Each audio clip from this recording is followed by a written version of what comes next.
we support our athletes. Congratulations muna kay EJ Obiena. Go! Ha? Congratulations, Dahil EJ!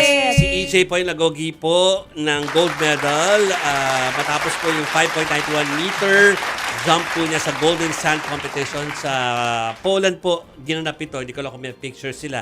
Ibinahagi po sa Instagram ni EJ yung kanya pong saya. Matapos muli makapag-clear ng 5.90 meter bar.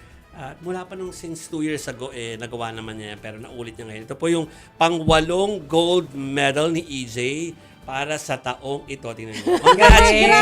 Congratulations, Walo EJ! na! Congrats! Galing! Galing! Oo. Nakaka-proud. Yan ang kailangan natin kasi parang medyo nakaka-down yung mga balita Oo. lately. So, at least meron tayo mga ganyan na it will make us happy and smile. Ano, na meron tayong kababayan na tinataas ang Nananalo. Parang Alex Ayala. Congrats. Pero we're also proud of Alex Ayala. May laban siya kanina. Oo nga. Oo. Oo, ha? Anyway, alam namin na marami pang magagawa si Alex na Yes. talagang kapanapanalo. No? Next time na po namin pag-uusapan yan.